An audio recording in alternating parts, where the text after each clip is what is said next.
Diddy issued an apology. We'll discuss. Stephen A. Smith and ESPN made utter fools of themselves. We'll discuss. And the Denver Nuggets and Nikola Jokic got eliminated from the playoffs. We'll discuss. Great episode of Fearless just around the corner.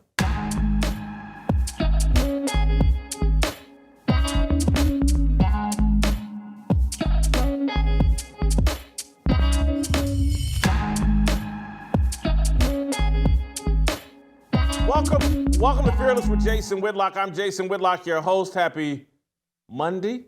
Thank you for joining me. Great show planned for you today. We're going to start with Diddy. Shemeka Michelle's going to join me to talk about Diddy. We'll get to Steve Kim and Skap Attack shortly. Before we do any of that, I want to remind you guys you can get extra Fearless content on blazetv. Go to blazetv.com/fearless. Use the promo code Fearless, and you can save $20 on your yearly subscription, and you can get more of me. Some of the behind-the-scenes conversations or the extra content, a little more detail on topics we discuss all the time. blazetv.com. You need to be a subscriber. Today's episode, is brought to you by our great friends at Good Ranchers. Use my promo code Fearless at goodranchers.com. And with your subscription, you can claim free American Wagyu burgers for a year. That's a $400 value. And you get to support veterans this Memorial Day season. Let's get right into it. Diddy has issued an apology. Diddy's apology, very weak, very insincere, very self-preservatory, if that's a word, very disingenuous. It was all damage control. There's no true sorrow. There's no true repentance. Diddy, of course, captured on camera 8 years ago, beating up his then girlfriend, Cassie. Diddy doesn't play in the National Football League, and so there's no one really to discipline him other than the justice system. The justice system is saying the statute of limitations, 8 years, has passed, and there's nothing they can do. But Diddy has been shamed in the public square, and so in an act of self-preservation, he took to Instagram and issued this apology. It's so difficult to reflect on the darkest times in your life, but sometimes you gotta do that. I was up. I hit rock bottom, but I make no excuses. My behavior on that video is inexcusable. I take full responsibility for my actions in that video. I'm disgusted. I was disgusted then when I did it. I'm disgusted now. I went and I sought out professional help. I had to go into therapy. Going to rehab. Had to ask God for his mercy and grace.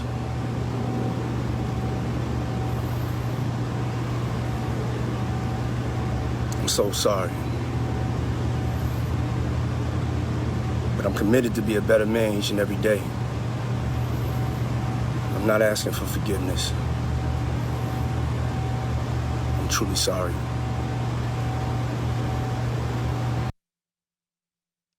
So that's Diddy trying to do damage control. I don't think it's going to work because I don't think it's sincere. Listen, Diddy obviously is copying and apologizing because the tape came out. The man has denied these allegations for years, said it did not happen for years. And now that the tape has been released, he's been, I can't lie and say it didn't happen. So let me go out here and put my sad face on and pretend like I'm sorry and issue an insincere apology. Listen, when you regret something,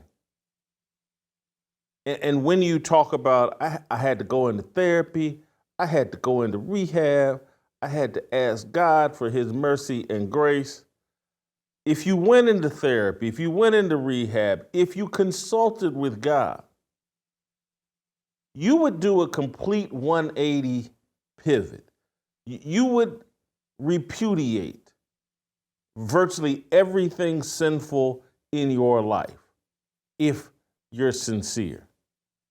He's not sincere, because what would convey sincerity to me is a realization that, hey, you know what, this music culture that I've been creating and have been a leader in, it has created the culture and the environment where I'm allowed to be this kind of a person.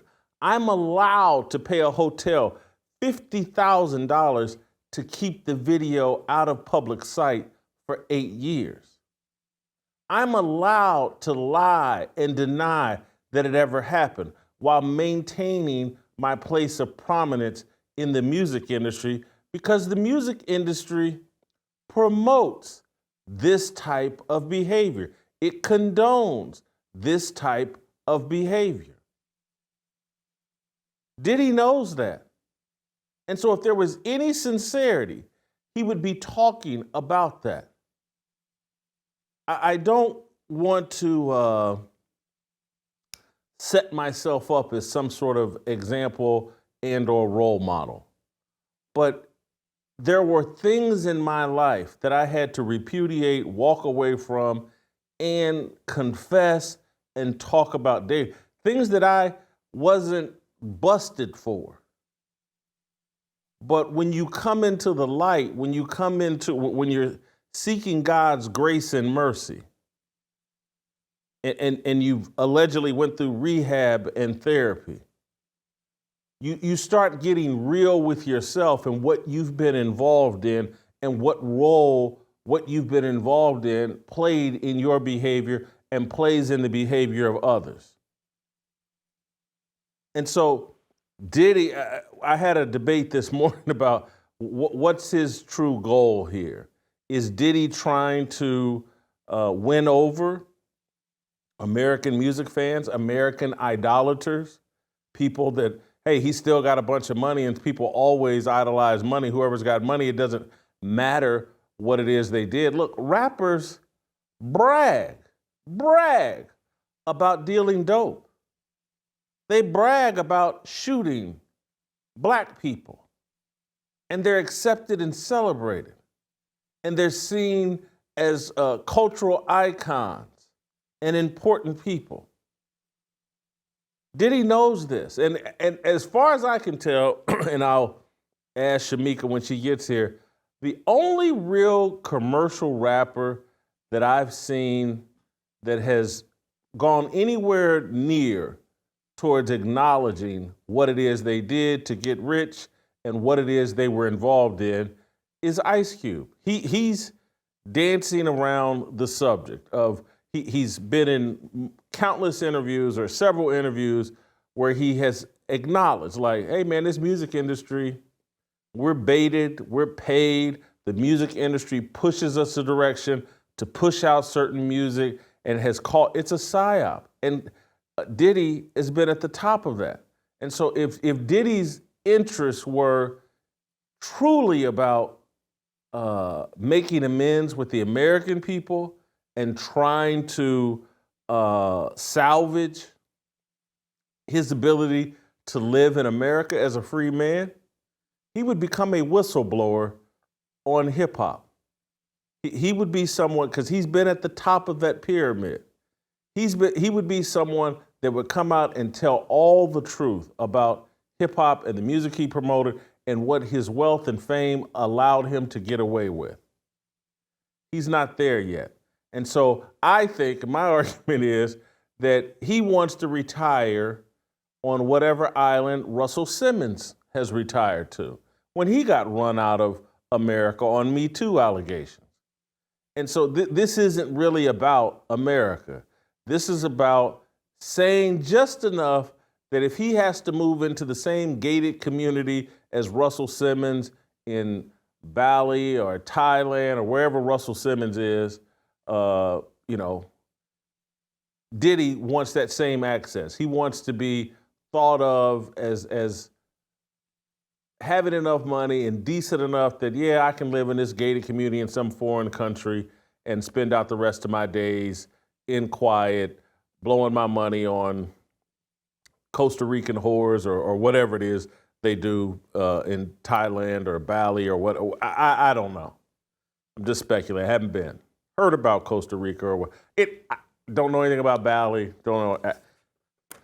Regardless, Diddy, the apology, weak, should be rejected. Maybe there will be more. It will be very interesting to see if he's allowed to get away with this, because ever since the raid, we've all been sitting around waiting for Diddy to get arrested. It has not happened. And it speaks to probably the level of dirt he has on other high-profile celebrities, politicians, influencers, that they're not ready to lock up Diddy. He might very well actually get away with this. And I'm trying to think of who. I guess O.J. Simpson would be the comparison. O.J. Simpson, I go back and forth. O.J. Simpson knew about the murders. I'm not sure if he committed the murders. O.J. Simpson did get away with being in some way involved with the murder of his wife. Not sure if he committed it, but I feel very confident he knew about the murders and he got away with it. And maybe Diddy will be that same guy, and maybe we'll have to sit around and wait for Diddy to go steal some memorabilia from some fan, and then they'll lock him up that way. Or Diddy will likely move to a foreign country and live out the rest of his days in exile until it is fully satanic here in America, and he can come back and be a high priestess in that left-wing Democratic cult. And I bring politics into it only because Diddy was so outspoken about his support of Democrat politics. He was so outspoken in his vitriol and hatred of Donald Trump. He was calling for Donald Trump to be banished from America for his crimes, whatever they may be, as fictional as they may be. Diddy wanted Donald Trump banished.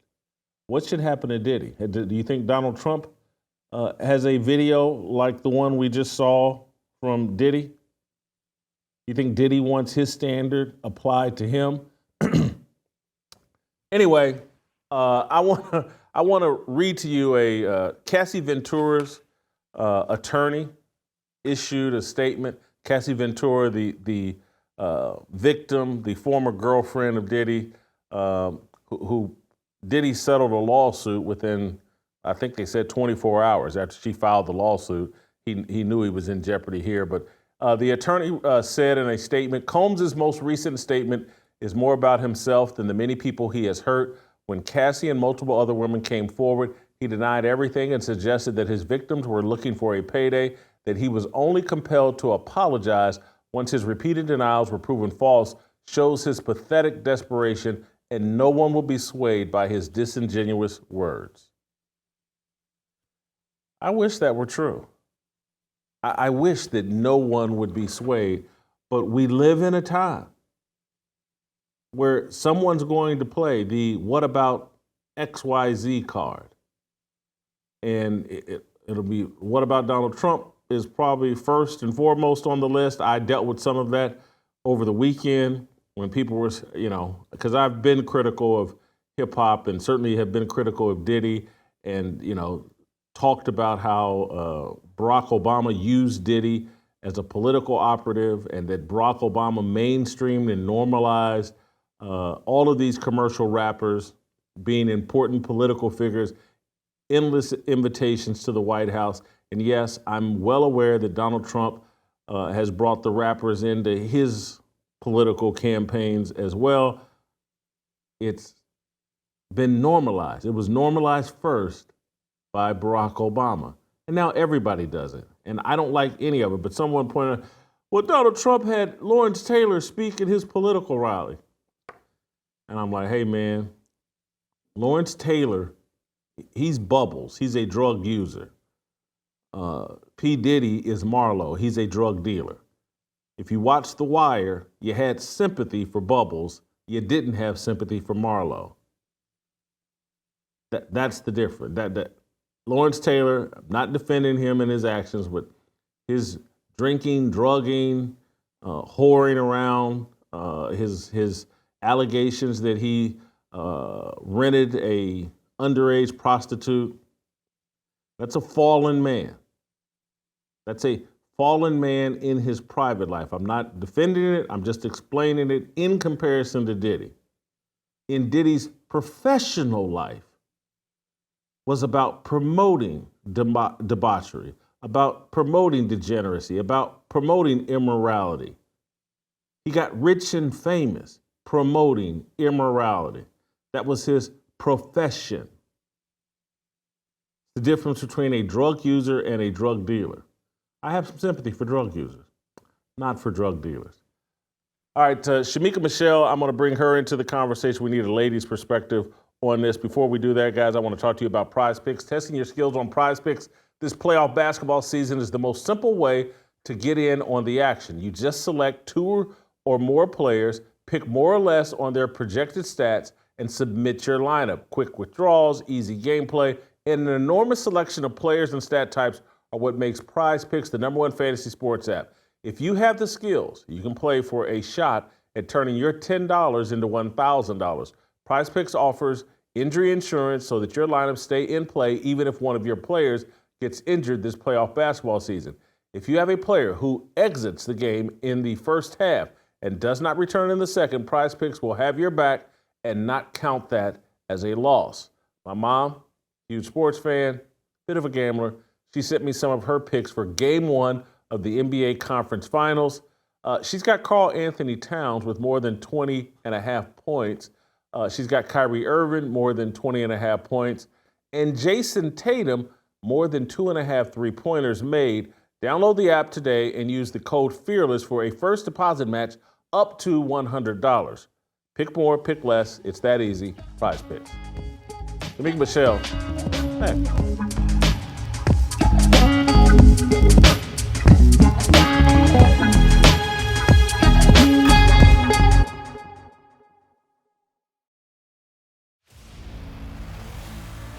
There are voices and songs crying out for men to live up to their biblical responsibilities, to correct a corrupt and broken culture. We can no longer afford to ignore the tug on the heart that all good men hear and feel. We have lost our way, and we know it. You can see it in the eyes and actions of scared, frustrated, and confused children. Free speech, it's under attack. The meritocracy, it's been scrapped in the name of diversity, equity, and inclusion. Identity politics separates us by color. As we step further and further away from our identity in Christ, Satan steals the innocence of children. Join me. We need courage, not perfection. John Rich. You're the benefactor of the fact that the founding fathers recognized that's where your inalienable rights come from. Glenn Beck. You are the leaders of freedom and liberty in the world. Mark Robinson. Ain't but two genders. Pastor E.W. Jackson. But I owe my identity not to my race. I owe my identity to the Lord Jesus Christ. And members of the Fearless Army in Nashville on Saturday, June 1st for Roll Call 2.0. Visit fearlessarmyrollcall.com to reserve your spot at the men's summit that will restore your faith and your resolve to fight.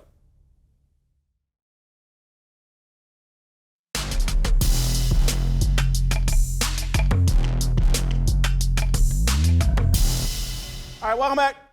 Shemeka Michelle, welcome back to the show. Diddy issued an apology. How did it sound to you? It didn't sound real to me, Jason, simply because if you are actually apologizing, and of course, we don't know what he did privately to Cassie or any of his other victims, but if this was a sincere apology, even if it was for the people, to me, he should have repeated an apology that he gave to Cassie and any other victim. I feel like he purposely didn't even acknowledge her when the video was about her. And it also led me to believe that he hasn't had any help, because I can't imagine a therapist giving you any type of therapy that doesn't include accountability.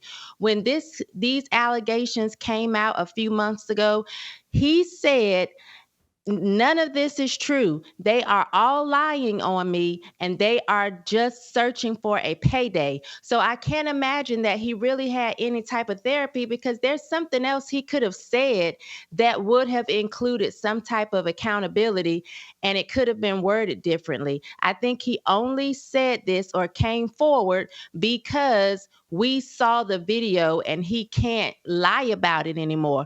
But I still think there's a sense of arrogance that he has. He's been making posts prior to the video coming out as if, yeah, I know y'all saw the raid on my homes, but I'm still Diddy, can't stop, won't stop. And so I do think that there's still some arrogance there. And I believe the apology was just for show. Do you think he survives this? Or do you think, as a public figure, do you think he survives it? And then do you think he never goes to jail over any of this? Considering LA said they won't be pressing any charges, that the statute of limitations has passed or whatever, I don't know if they'll be pressing any charges unless somebody else comes forward in a different place or, something more recent. I don't know if I feel like he'll go to jail. I think that he could just escape, as you said, and live in Bali or wherever with Russell Simmons. But I don't think that he's going to recover to the point of everybody just loving him on the level that most people have over the last 30 years.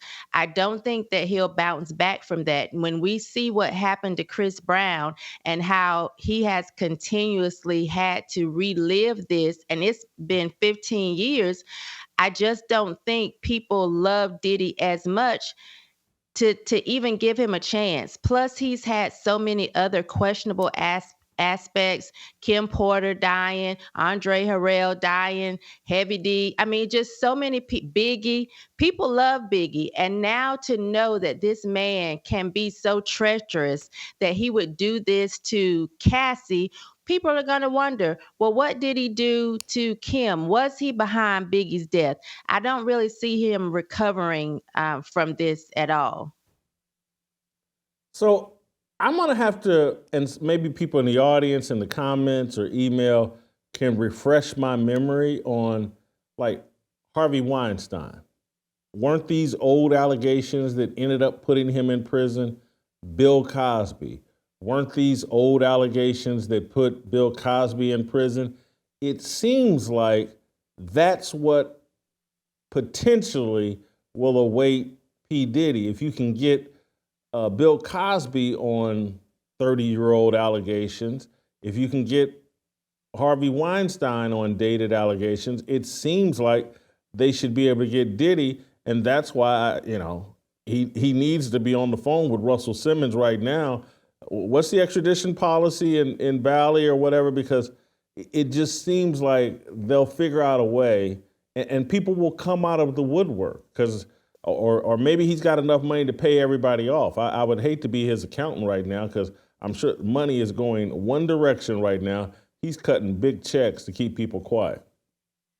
Yeah, I do think that there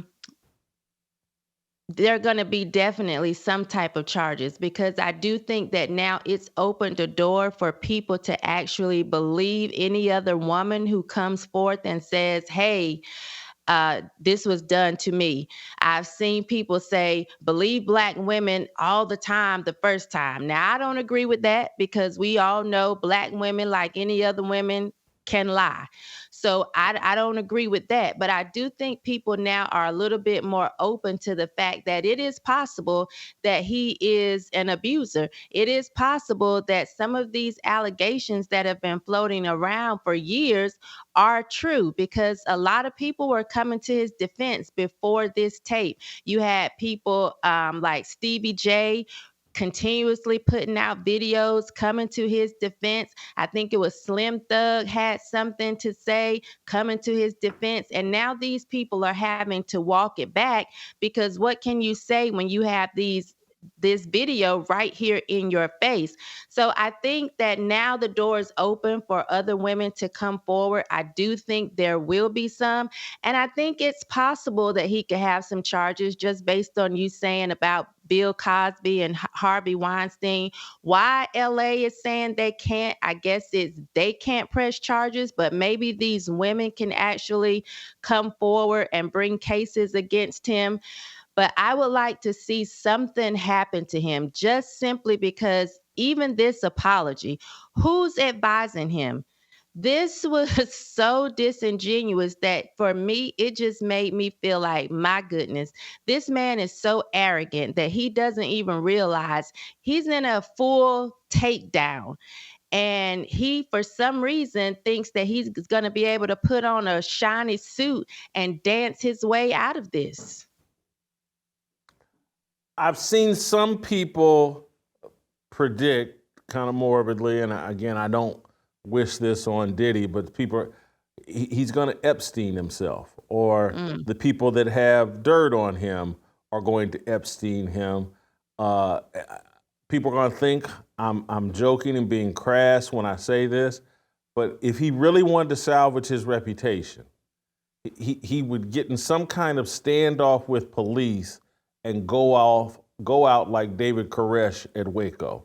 If he could somehow be killed by cops, we would probably end up building statues and holding protests and riots and the whole time, and he'd be right there with George Floyd.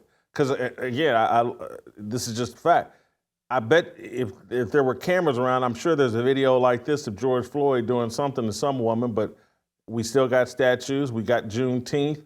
And so Diddy, if he can orchestrate somehow exiting this situation, maybe we'll get a June 20th out of it, and or June 20th.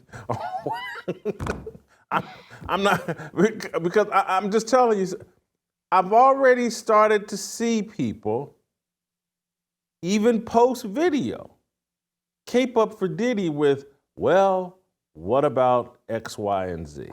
And next thing you know, they're just waiting for someone.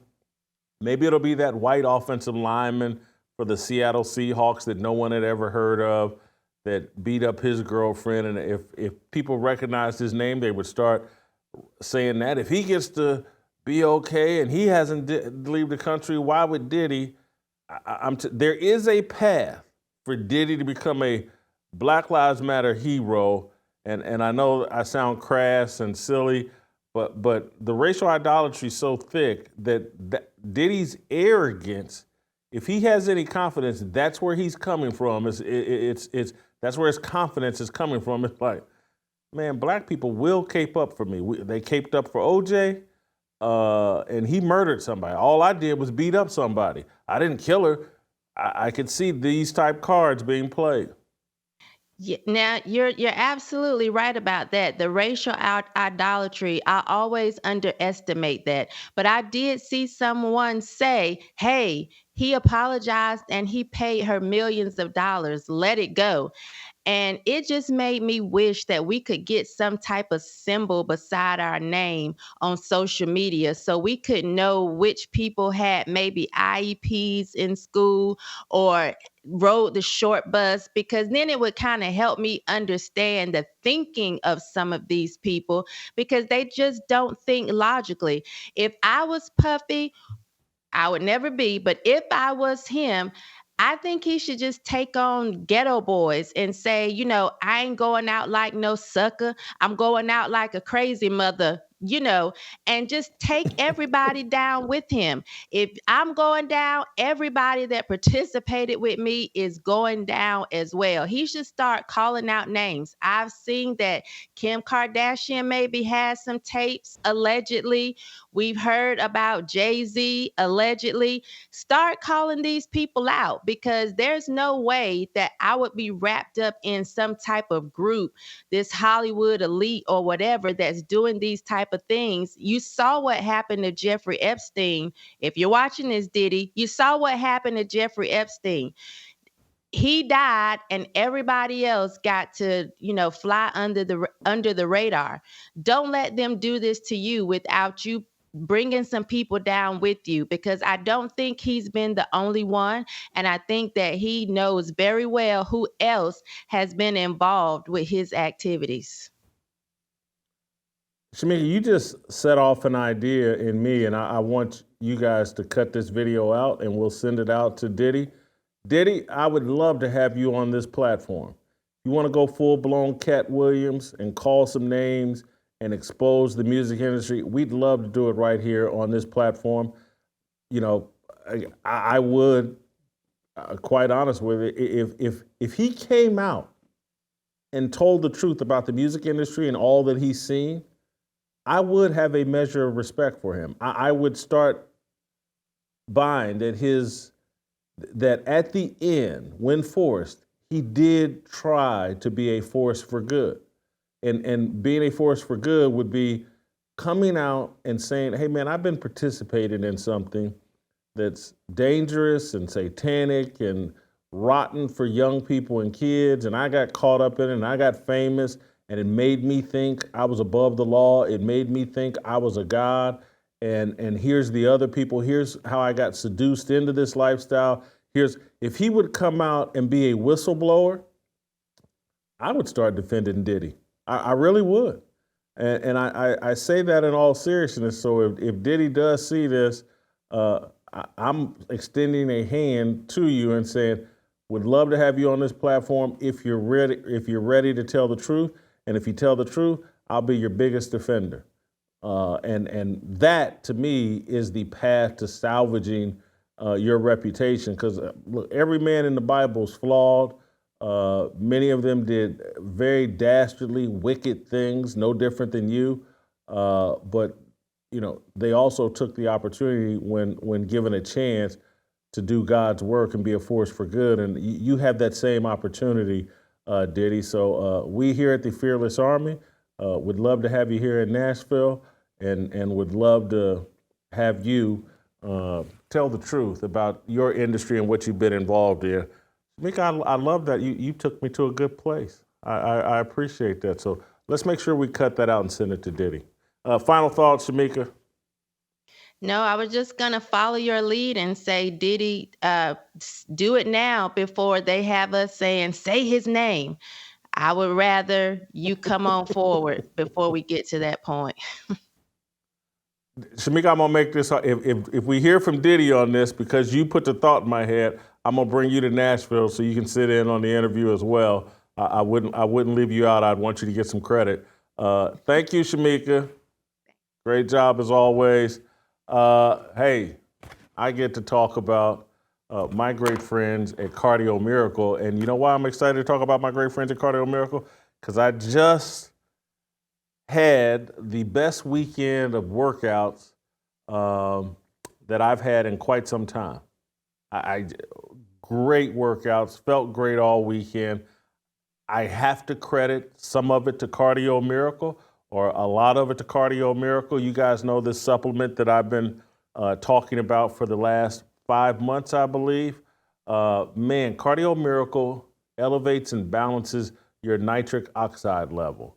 And balancing and elevating your nitric oxide level it helps sustain your nitric oxide level. It helps your blood flow, your arteries. It's a delicious supplement. I'm telling you, this stuff tastes great. All you got to do is put it in the water. I like to drink it cold with some ice cubes, or I put it in the freezer and drink it cold. It tastes like a raspberry type Kool-Aid. It does amazing things in your body. And this weekend, when I was working out really hard, I get to like, man, thank you, Cardio Miracle. Thank you for the fact that I was able to recover so quickly and come back, not just Friday, Saturday, and Sunday, and even this morning, have amazing workouts because of Cardio Miracle. I've told you guys about my mom. I've told you guys about David Reed, my producer here. I've told you about my cousin Lloyd, my brother, everybody that I've been turning on to Cardio Miracle has some sort of success story. Don't you get left out. Go to my personal link, cardiomiracle.com/fearless. Use my promo code fearless to get 10% off your first order, or you can subscribe and save for 15% off with free shipping. That's cardiomiracle.com/fearless. Cardio Miracle's hopped on board. They're going to be at Roll Call with me as well. John Hewlett, you'll hear from him directly. I'm looking forward to that. The other thing, I don't think John will mind me saying this, the other thing that I think helped my workouts is that I spent Saturday and Sunday in church, and man, I spent a lot of the weekend just in worship, and so I got to, maybe Cardio Miracle's playing a little role in that as well. Thank you, cardiomiracle.com/fearless. Steve Kim, next.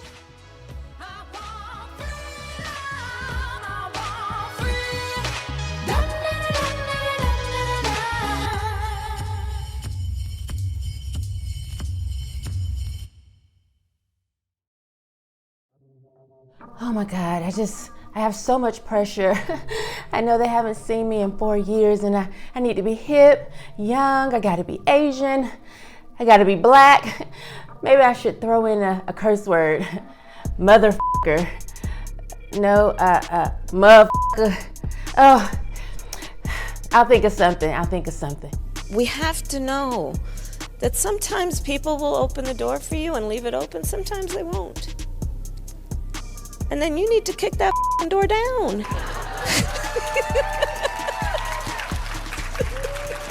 Excuse my language.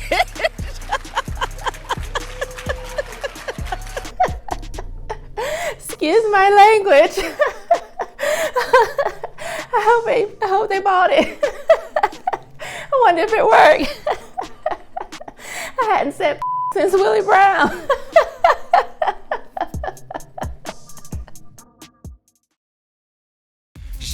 다 빨리 박수 쳐 기다리지 말고 서둘러 Reason that I'm back is to feed you raps I see that you are 배불러 So fly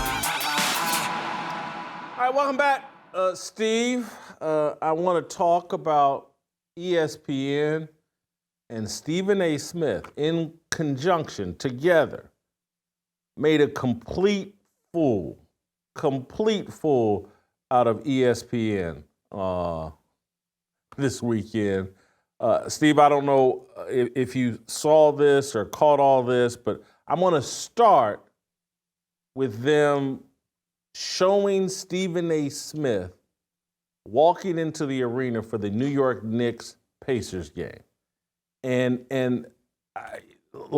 they turned their whole countdown pregame show into a Knicks fan show with Stephen A. Smith playing the role as super Knicks fan / the Don Cherry of basketball. Now, hopefully, some of you, Don Cherry, you may not know him, but he was a hockey announcer from Canada that was kind of the face of the NHL. He was a buffoon.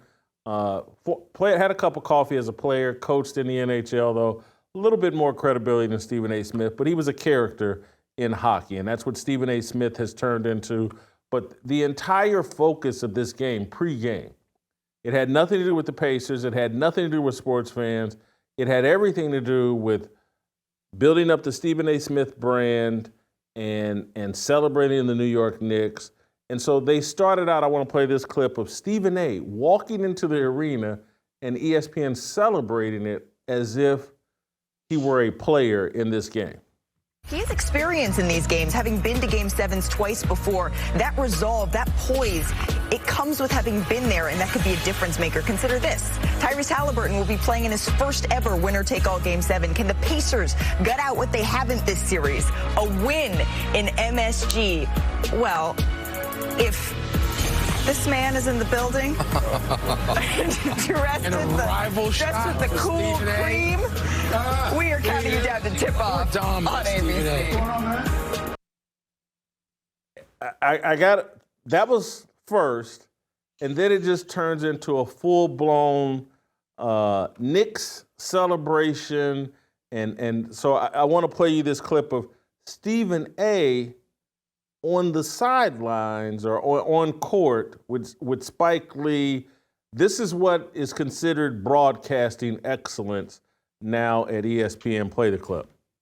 They ain't here right now. You understand what's at stake. It's been since 2000 that we've been in the conference finals. We've waited 24 years for this moment right here. OG Anunoby is back. Josh Hart's going to play. When you talk about Game 7, it comes down to grinding. It comes down to guts. It comes down to who would have been. Come up in here. Come up in here, Spike Lee. You come right here. Come right here. It's orange and blue skies, baby. This is what it's all about right here. This is what we've been waiting for right here. It's Game 7. This is what it's about. Get that hat on. Put it back on it. The New York Knicks, it's about grinding. It's about guts. It's about heart. That's what games are. And Clark just walked by. This is what it's about. This is what we waited for right here. One game, 48 minutes. Orange and blue skies, baby. Orange and blue skies. That is what it's all about, Bob. We'll guard in Game 7. I'm going back to my seat. Right. There's not equal times for anybody from Indiana. Steve, the only thing here's the only thing I can think of what ESPN is doing. They're trying to justify paying Stephen A. Smith $20 million. So they've gone off in the fantasy world that Stephen A. Smith is just as important as the Indiana Pacers and the New York Knicks, and Stephen A. Smith's shtick, gimmick of pretending to be the biggest New York Knicks fan is just as important as the game because they have to justify paying this guy $20 million on his next contract. Your thoughts? Yeah, I don't know. Remember that movie Whoopi Goldberg played when she became like the Knicks coach? Remember Eddie?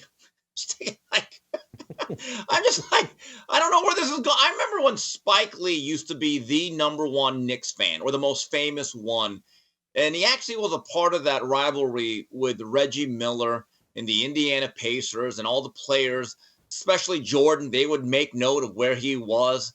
I remember Pippen one time throwing this monstrous dunk over Ewing. I think it was the year that Jordan didn't play. And it was in Chicago. And I think Pippen went over to Spike because Spike used to travel with the team. I give Spike credit. He's a real fan. And Spike would become a central focus of a lot of these series and these games. And now you have an announcer acting like he's the mouth of the South, Jimmy Hart. It's such a bad look. I'd be embarrassed. Look, we all have our favorite teams, Jason. We all talk about them.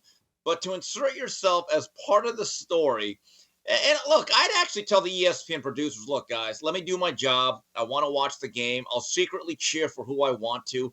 But I'm going to keep a modicum, at least a modicum, of journalistic responsibility and impartiality and do my job. I would be embarrassed if I'm the network and if I'm Stephen A. Smith. But I will say this, based on the way the game went yesterday, I think the Knicks could have used Stephen A. Smith's 17 straight three-pointers off the bench. If they got him, they may have been going on to the Eastern Conference Finals.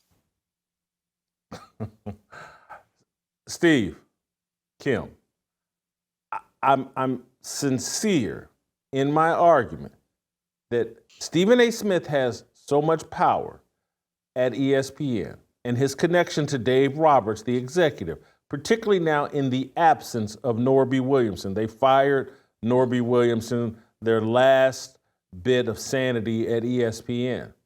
This is all part of a contract drive that everything you're seeing from ESPN is about Stephen A. Smith trying to drive up his value and and Dave Roberts is helping him execute a strategy of like, Stephen A. Smith is so central to the NBA that we have to cover Stephen A. Smith as part of our game coverage because sports fans are so interested in that, and that's just how valuable Stephen A. is. And he's had the #1 sports talk show for 12 straight years. His show, he thinks it's as ubiquitous as like the Howard Stern show was in its heyday or Rush Limbaugh was in its heyday. It's all a myth and a lie. First Take has a nice little television audience, and hats off to them, but it's not ubiquitous like that, and neither is Stephen A. Smith. And so I'm looking at Stephen A. and Dave Roberts execute a strategy of, it's a contract drive. That's all this is. This is just greed and irresponsibility on full display. And I'm actually glad that places like Awful Announcing and other places that normally just cape up for ESPN, Andrew Marchand, people are like calling out ESPN for like, what are they doing here? This is a game 7 of the NBA, and we're turning it into a fan show for Stephen A. Smith. You know, it got me thinking, Jason. I don't think there's anything more irrelevant and self-important than the New York Knicks fans who really believe that the Knicks are like this central part of the NBA. They have not won a title, basically, in my lifetime. I think their last NBA title was, 70 or 71 when they beat the Lakers, or the Willis Reed season, or maybe right around that time when I was born.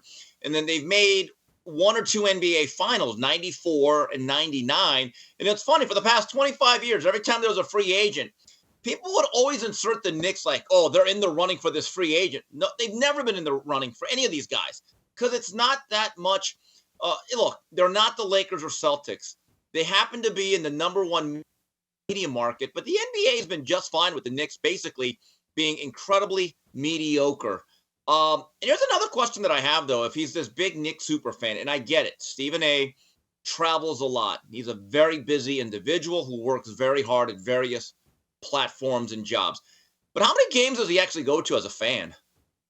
I'm seriously, he makes a lot of money. He could probably find time. Does he ever actually just sit down and go to a game? I mean, we're acting like he's Jack Nicholson and his best buddy, Lou Adler, who are the number 1 Laker fans in the world. I give those guys a lot of credit because even though they have celebrity, especially Jack, it doesn't matter how good, bad, mediocre the Lakers are. Jack Nicholson, for 45, 50 years, has watched a lot of good and bad and in-between basketball. And his buddy Lou Adler, he's famous for wearing a beret, is with them every single game. And I'm like, wow, you are a devoted. I've actually heard that Jack Nicholson, when he was doing a lot of movies, he would put it into his contract that when the Lakers are playing, you have to send me tapes of their games. Like, that's how important the Lakers were to him, that he would find the time to say, hey, how did Magic do this night? And he would watch the games. That's a real fan. To act as if Stephen A. Smith is somehow the media version of Spike Lee, it's a totally dishonest agenda. Obviously, I grew up in Indianapolis, lifelong Pacers fan. Used to be a hardcore Pacers fan. I mean, hardcore. I mean, I knew everything about the Pacers, would go to their draft parties and, you know, all kinds of things. And I've had to admit, and it was probably around the time Paul George left the Pacers, I've just been less of a Pacers fan. Other than Halliburton and Miles Turner, it's hard for me to name who's on the roster.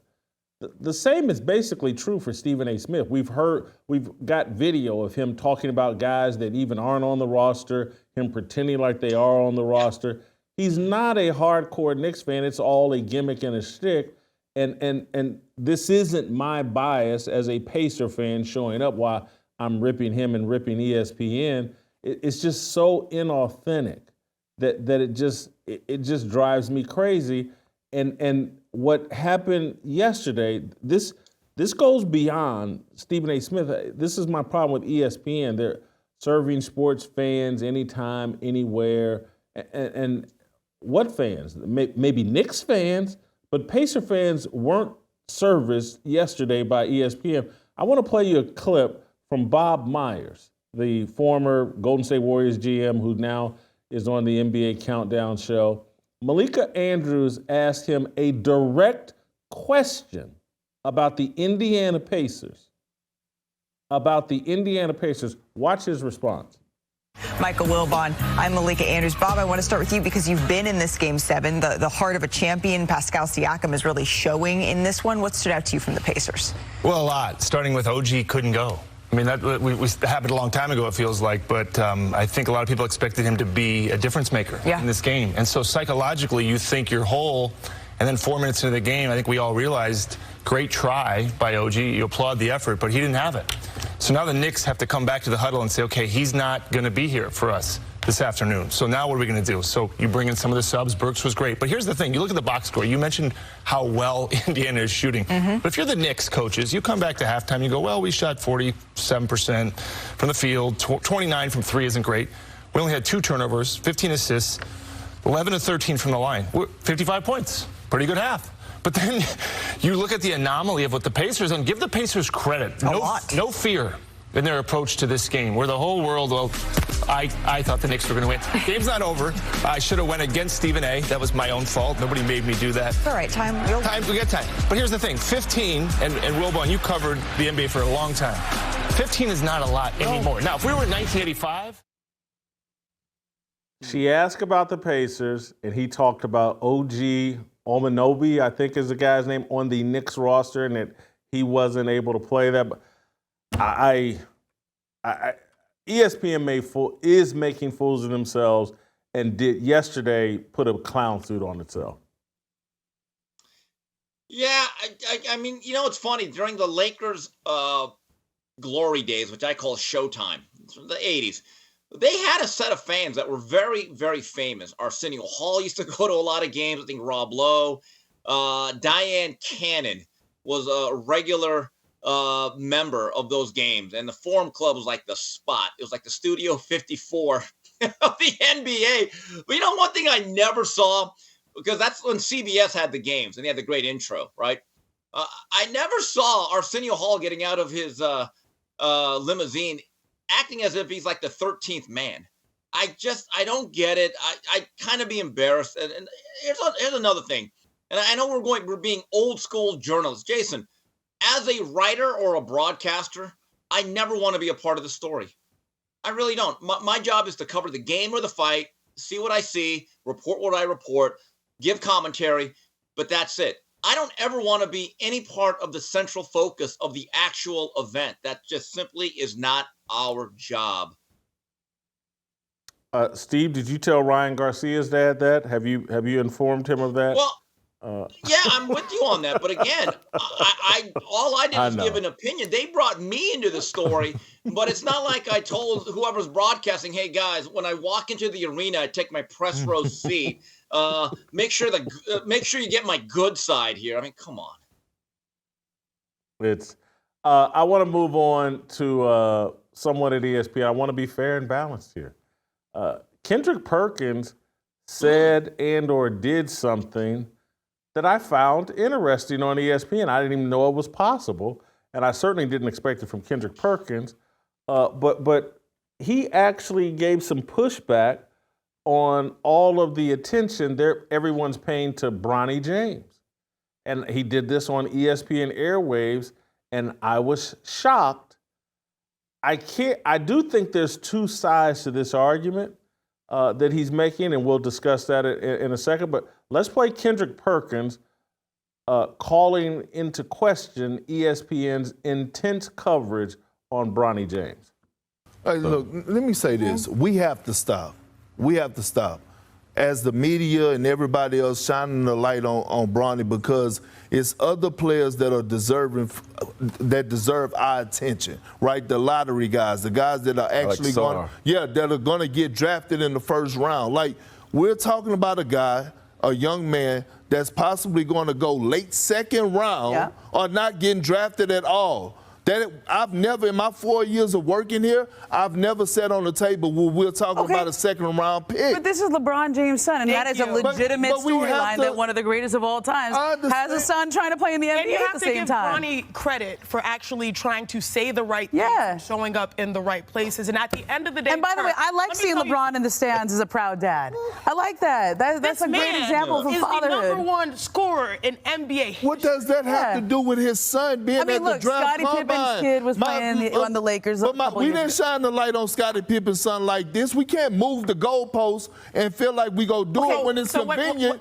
For us. When we say Nepo baby, that means that you have the same career, parents to child. And so for those somebody's a Hollywood producer, their son or daughter gets a job. But if he has the same dreams and he does get a little bit of the benefit of the doubt, this is a guy who has, but can we talk about this, y'all? This is a guy who's given his life to the game, LeBron James. And if the byproduct is that Bronny gets a little bit of a nod, maybe there is though. Maybe that's okay. Because right now LeBron is still at the peak of his game where he has the leverage to maybe get the Lakers and to draft his son. And guess what? Maybe the team. Do you want it that way? I wouldn't. However, if it's got to be done, that's the only way. That's the only way. Look, I want Bronny to be successful. I think all of us do. But I'm also being a realist here. Yeah. Steve, what do you think about that argument? And I'll let you go first because my take may be a little bit different. This is so symbolic. A bunch of liberal women talking down to a black man. It kind of mirrors American society, doesn't it? We ought to kind of think about this coming into November there, fellas. Kendrick, Perkins, I don't even know who you are anymore, but I like it. But Jason, on a more serious note, not that I wasn't serious before, you notice how the basketball people, the real basketball people, the ones that actually played the game, went through the process, and are making these decisions that have been basketball scouts or GMs, they're not all that public about it, but I'm hearing a lot of blowback saying this is a farce. This is an absolute farce. Bronny boy does not deserve all the attention. And I actually feel bad for any teams, namely the Lakers, that are under pressure to play along with this charade. That's what I think of this whole thing. So, Kendrick Perkins is right to some degree, but he's also wrong to some degree. I love that Kendrick made the argument that he did. It shows a level of independence and authenticity that I think as a former player he should have, because Kendrick Perkins is like, hey man, I had to earn my way into this league, and we're going to gift wrap a spot and focus and attention. He's looking at Bronny's doing national TV commercials.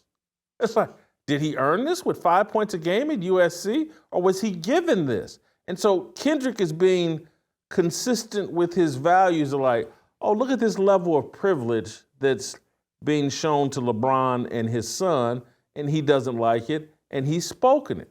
Hats off to Kendrick Perkins. Where Ramona Shelburne is right, although she didn't articulate it, but where she's right. This is a story that sports have moved to a level where the players have so much power that LeBron James can force his son into the draft situation when he has not earned it. We've never seen this from any other player, particularly the old. He wants to compare himself to Jordan. He's the GOAT. Michael Jordan, I think, had two sons that played college basketball, one of them at Central Florida. Neither one of them good enough to get a whiff of NBA tryouts, and Michael Jordan didn't try to use his fame and celebrity to force that on the NBA. There's been a bunch of, again, they reference Scottie Pippen or whatever, but the fact that this is even a conversation says something about where sports has gone, and it does need to be discussed. But sitting around talking about, Bronny and whether or not he's going to help G League sales, and that's why a team should draft him, that's not the reason to talk about Bronny James. What you should be talking about is like, man, the same way we talked about LeVar Ball. Is he doing too much as a father? That was a conversation about LeVar Ball. And we should be having that conversation about LeBron James. Is he doing too much? Is he putting his son in an unfair position? Is he disgracing the league by even having this conversation going on? Those things should be discussed and analyzed. And this is where, and again, I like and respect Ramona Shelburne. I really do. The former WNBA player or former college, I don't even know her name. Is her name Chimney maybe? I can't remember. But the other woman, I can't remember. But No one has, because we've so feminized journalism, because access is the number one thing and people actually fear LeBron James, we can't have the legitimate discussion of like, hey man, is LeBron damaging the reputation of this league with forcing his son down the NBA's throat? Have we really just completely blown up the meritocracy? And now, if you're a superstar player, did Dale Curry force Steph and Seth down the NBA? Obviously, Dale didn't have that kind of leverage, but these former players' kids have mostly earned it. And I know we got Giannis's brother in the league. That to me is a bit of a different, a tiny bit of a different scenario. This guy's from another country, and they're putting his brother on his team, so someone I don't like it, but it makes more sense than what we're seeing from Bronny James. But I do think that is worthy of discussion, but we can't have it because everybody's afraid of LeBron. Well, could you imagine how much hype he'd be getting if he averaged 10 points a game? I mean, we're not even talking about Dwayne Cooper here in terms of USC hierarchy. Not even Jeff Augustine, Wayne Carlander, Lorenzo Orr, Sam Clancy, and I don't know any more SC players. Paul Westphal, he was good. But anyway, here's the issue. Like Ramona, I actually know Ramona. I used to see her all the time at Wildcard Boxing Club. She used to train there. Very nice person. Completely disagree with her. But it is a story. But here's the issue. Are we for nepotism or not? Do you remember about 4 or 5 years ago when Lori Loughlin and all these other rich people were getting their kids into colleges they didn't deserve? And everyone was outraged because we don't like nepotism, right? Right. But now you're endorsing it. It's almost like the thing that we talked about on Friday with that golfer. So are we now saying comply or don't comply? See, again, these people don't even understand their own hypocrisy. For years, they'll tell you, no, it's not about complying. But then they'll say it's about complying. Okay, well, do we like nepotism or not? Do powerful, rich people play by a different set of rules? It's the exact same thing, but it's interesting the differing reactions certain people have. Very interesting. Thank you, Steve. Great job as always. Steve, I got to say, the letters and emails are piling in about your hair. Yeah. I want you to know. It's coming in. Can y'all tell? Well, I know, but people can't tell what's going on. They just want you to make a decision. Can you tell that I dyed my hair this weekend? My hair is so gray, I can't even dye all the gray out of it. Or maybe I'm using the wrong product. I am in that awkward phase. I'm like that girl that's starting to bulge, and people are afraid to say, hey, congratulations on the pregnancy. And then the girl says, I'm not pregnant. So I want to make this very clear to people. I've made up my mind. I'm just going to let it go gray. Okay, it's going to come in. It's starting to kind of fill in a little bit. I get it. It looks awkward. I'm at the awkward stage. I don't care. But when people say make up your mind, folks, I have. Within June or July, all of this, it'll be okay. Don't worry about it. Stick with me, folks. Well, leave a comment if you can tell can you tell that I dyed my hair this weekend? It was tough for me to tell. Anyway, thank you, Steve. Great job as always. Hey, make sure you guys are going to fearlessarmyrollcall.com and signing up for Roll Call 2.0. We're just a little less than 2 weeks away. I think there's 12 days until Roll Call. fearlessarmyrollcall.com. Get your tickets. It's going to be amazing. Our list of speakers and performers is phenomenal. You want to be there. fearlessarmyrollcall.com. Stay tuned. Stay scapping it. We'll talk about the Denver Nuggets and Nikola Jokic getting eliminated from the playoffs next.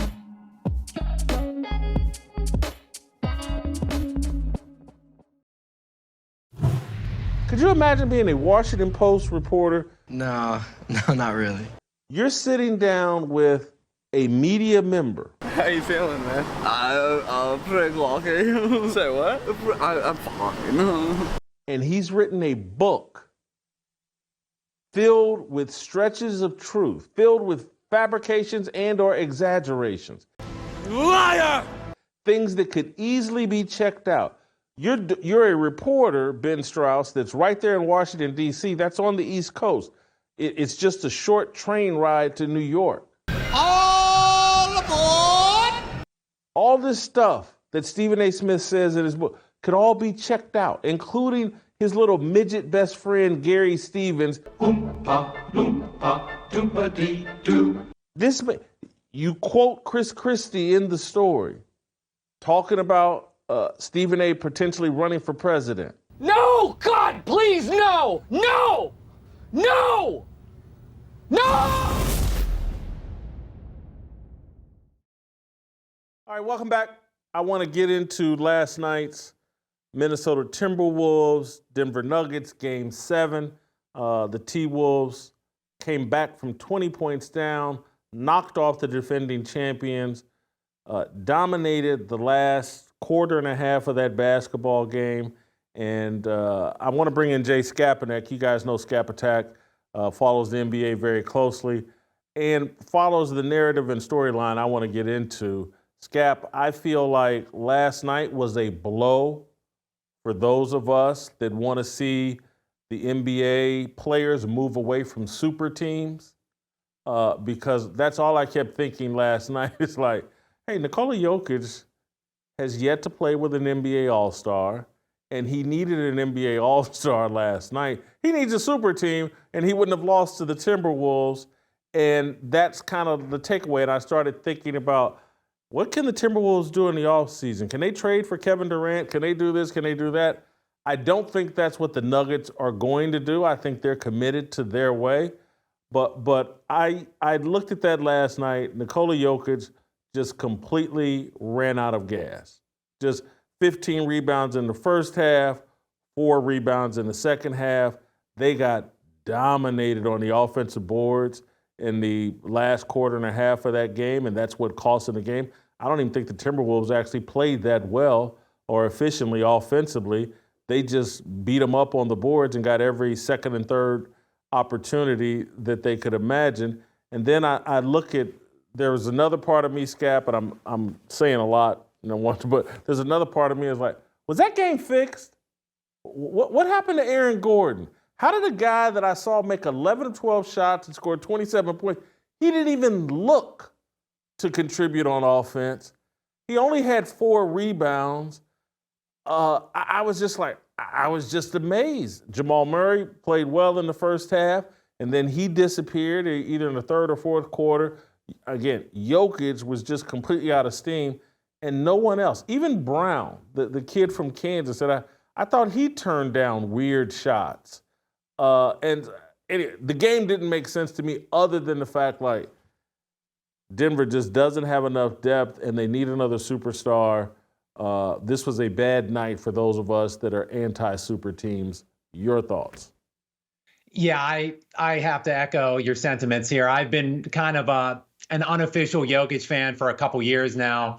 I've been a big fan of Giannis Antetokounmpo too, because I see such unparalleled greatness, at least in this era, from those two guys, specifically more so now with Nikola Jokic, that they seem like they're capable of winning these legitimate championships, these old school kind of style championships where they don't need to collude and break the system and bring in like 2 or 3 superstars to surround themselves with.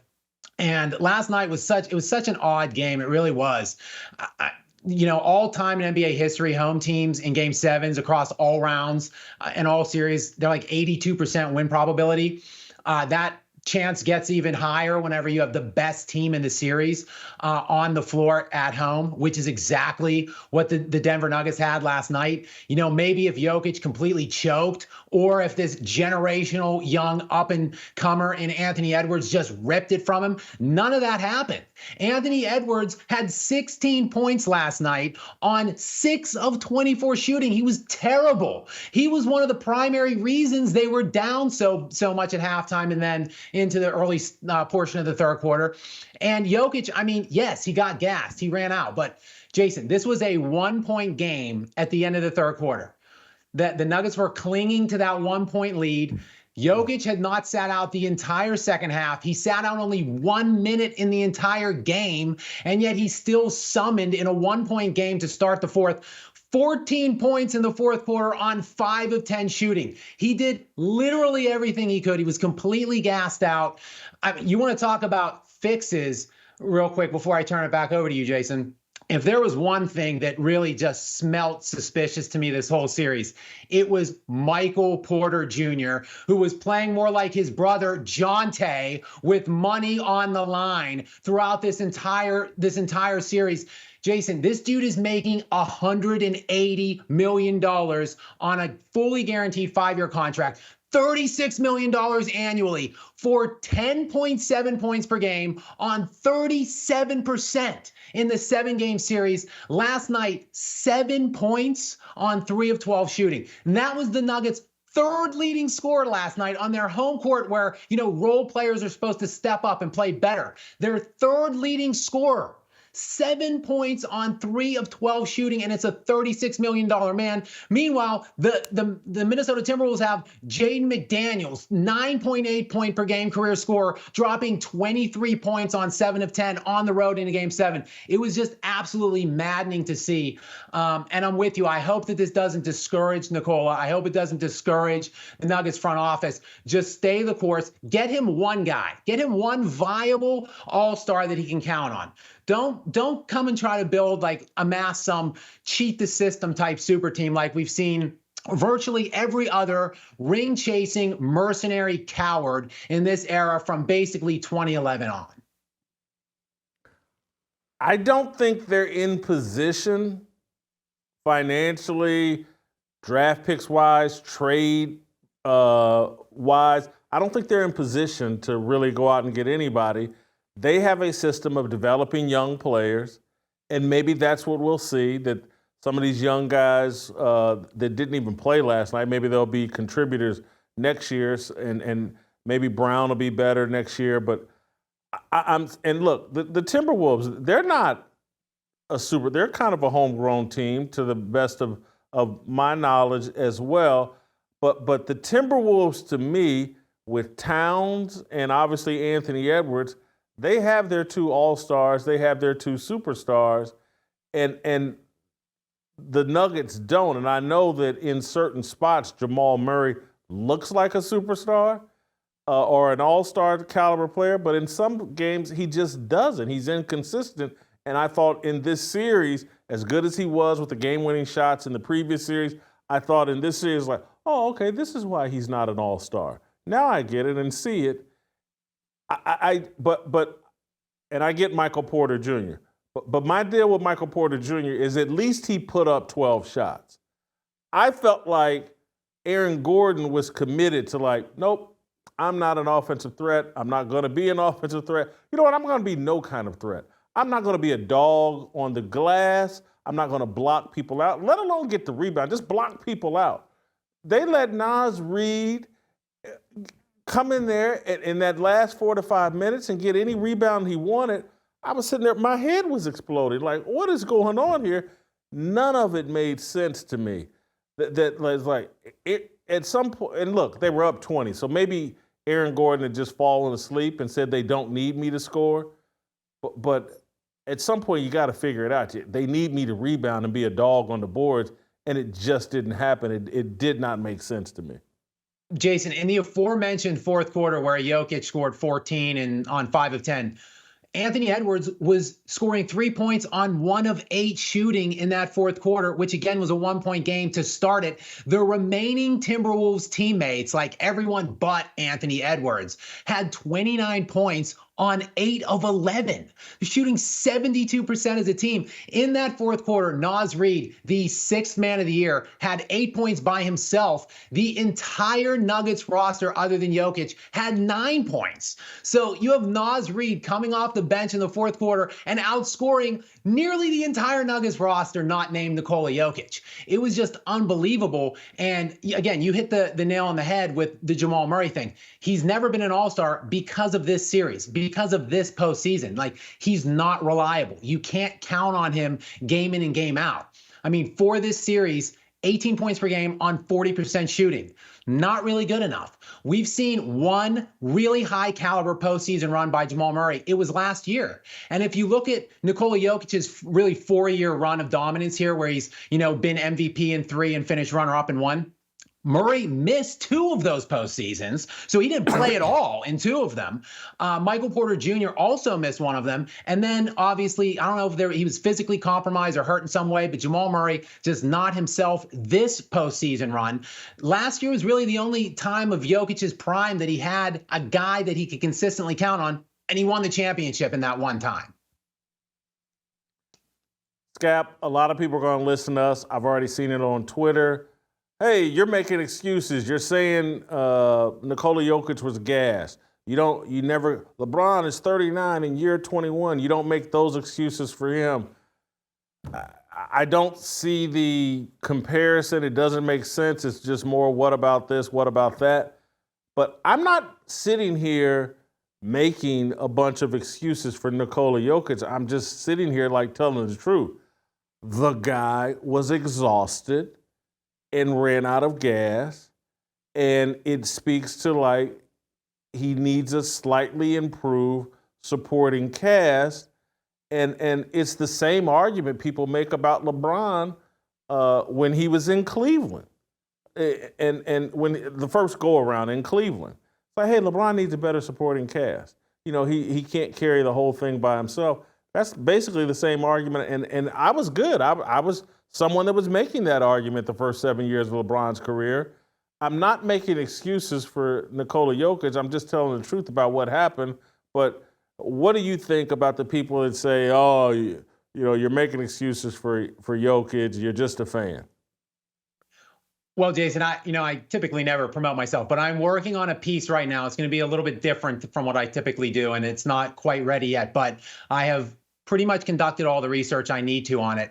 What I've done is I've gone back and I've looked at every MVP winner since the 1983-84 season. So roughly 40 years worth of data. And there's 23 guys that have won an MVP over those 40 years. So I looked at all of the guys in their first 9 seasons that they played of their career, because we just saw the end of Nikola Jokic's 9th NBA season. I then looked at every teammate that those 23 league MVPs from 83-84 to this year played with in their first 9 years. I wanted to see how many All-Stars, how many All-NBA team selected players, and how many All-NBA defensive team selected players each of these MVPs played with during their first 9 seasons.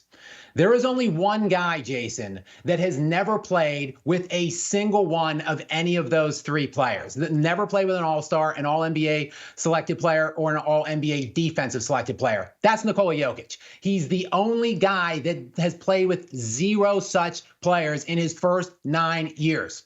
The only guy really that's close, and this is probably a good comp because Kevin Garnett is generally regarded, he's like a fringe top 20 player. I'd say he's somewhere 18 to 22 all time. He played with 4 of those players in his first 9 seasons. He missed the playoffs in his first year. He then went out in the first round 7 straight years, Jason. He was eliminated in the first round of the playoffs. His first 7 full years in the playoffs. He then made 1 conference finals, lost there, and then basically he was out of Minnesota. He went and joined a Boston super team to get his one and only ring. Nikola Jokic, basically the only comp to Kevin Garnett with a similar, just pathetic and lacking supporting cast, has played in 2 conference finals and won a championship. It's just unbelievable. Of course, you can't lose a 20-point lead at home in a game 7. I'm not trying to diminish the fact that happened. But looking at the supporting cast that he has had to work with over his first 9 seasons, it's the worst of any all-time great player in 40 years. Basically, since the ABA-NBA merger, he has less help than any player that has ever existed that are in these top 10 to 20 to 30 conversations. And none of those guys could win anything. He's got a title already. So, I don't want a super team. I don't want the competitive balance of the NBA to be destroyed. I just want him to get a viable guy that he can count on, I don't want to see another Hakeem Olajuwon or Dirk Nowitzki where like these guys just don't have enough help and they just only get that one fringe MVP. You just compared him to Dirk and Hakeem, and Dirk was the person I was thinking you may, but Dirk got to play with Steve Nash, didn't he? Mm-hmm. Did he get to? Who else did? Who all did? Maybe Jason Kidd. Refresh my. Who Correct. Did Dirk Even that 2011 ring, everyone will point to that 2011 team where they slayed the Miami Heat super team in their first year together in Miami. Like, yes, that was probably one of the lighter supporting casts we've seen in at least the last 25 years. But he still had Sean Marion, who had been like a perennial all-star throughout his career. He had Jason Kidd on that team. I mean, there were some pretty high level. Tyson Chandler, who had some All-NBA defensive selections throughout his career, that was on that team. Jason Terry, who was a sixth man of the year, I believe, in the NBA one year. So, I mean, there's no doubt Dirk had a better roster surrounding him than Nikola Jokic has had for the 9 years that he's been in the NBA. And of course, as you point out, yes, Dirk had Steve Nash for the beginning portion of his career. So, I mean, maybe you can look at Hakeem Olajuwon's the first championship, the '94 run, because Otis Thorpe was pretty much his second best player on that team. Otis Thorpe, who made one All-Star his entire NBA career. But then the second season, remember, Clyde Drexler was acquired in advance of the trade deadline. Clyde Drexler was still a perennial All-Star at that point, and he's a top 50 all-time player. So, I mean, Jason, I've seen two guys, if you want to throw Hakeem in as the third, because we'll just kind of pretend like Clyde Drexler wasn't on that second team, but primarily I've seen two guys that have been able to win more than one championship since 1990 with really just an all-star caliber guy, not like a maybe not like a superstar caliber guy. That's Kobe Bryant with Pau Gasol in 08 and 09, and then Michael Jordan with Scottie Pippen, which, look, Scottie Pippen probably is a superstar. He's a top 50 all-time player. Like, Nikola Jokic needs one guy he can bank on. Who's it going to be? It hasn't been Jamal Murray. It's obviously not Michael Porter Jr. And like you said, there's not much flexibility with the cap right now. I don't know how they can improve this roster in the offseason. KCP is on a player option next year. They own $15 million, if you can believe that. Kentavious Caldwell-Pope is making $15 million next year on a player option. I believe Reggie Jackson is probably going to activate a player option for $5 million next year as well. Those would be the two names maybe that you try to move on expiring deals to try to upgrade the roster to some degree. But their top four guys are pretty much, Jason, they're locked in for at least next year, and in many cases beyond until like 27 or 2028. Skap, the only thing I'm going to disagree with that you've said is I do think Scottie Pippen has a case as top 30, top 35 NBA player. The guy was so incredible defensively. I think he has an argument. When I had to sit around and think, there's Rodman on defense, there's Dennis Johnson on defense, who I think about. Obviously, there's some centers, but Scottie Pippen's right there with Dennis Rodman as a defensive player. And anyway, Skap, great job, great information. I want you to circle when you finish that video about comparing Jokic's first 9 years to everyone else. Want to have you back this week. Thank you. Great job as always. That's Skap Attack. Man, this guy's well-researched, good arguments. We'll play tomorrow, and we'll see you tomorrow.